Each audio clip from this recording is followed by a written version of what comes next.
नमस्कार दोस्तों, स्वागत है आपका हमारे एनिमेटेड पंडित जी यूट्यूब चैनल पर, जहां हम महत्वपूर्ण जीवन के विषयों और आपसे जुड़ी हुई समस्याओं पर चर्चा करते हैं।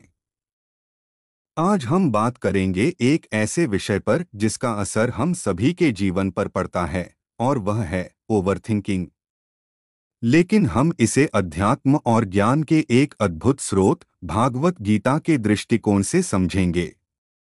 ओवरथिंकिंग यानी अत्यधिक विचार करना वास्तव में एक ऐसी स्थिति है जिसमें हम अपने विचारों में उलझ जाते हैं।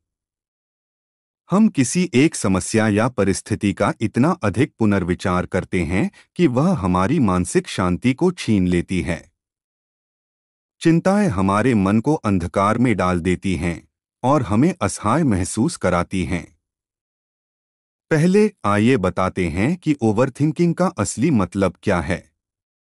ओवरथिंकिंग का अर्थ है किसी विषय पर अत्यधिक और निरंतर चिंतन करना। जब हम छोटी सी समस्याओं को लेकर बड़े बड़े विचारों में खो जाते हैं, तब उस स्थिति को ओवरथिंकिंग कहा जाता है।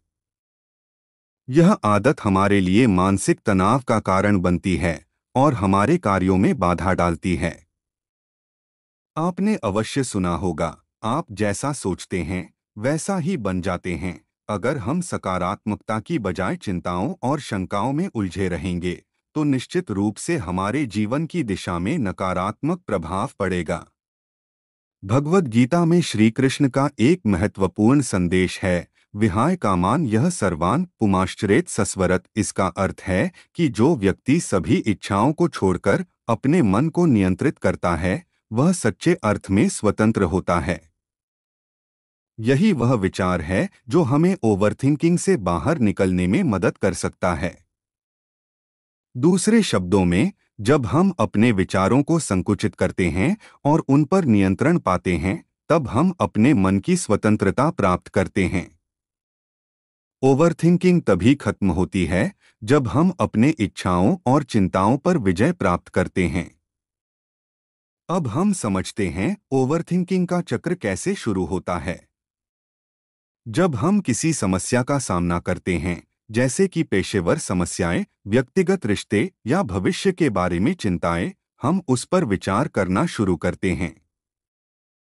हमारी चिंताएं उस समस्या के बारे में बढ़ने लगती हैं। अक्सर हम बिना किसी समाधान के ही उन मुद्दों के बार बार विचार करते रहते हैं, जिससे समस्या और भी जटिल होती जाएगी। जैसे जैसे वक्त बीतता है, हमारा मानसिक तनाव बढ़ता है।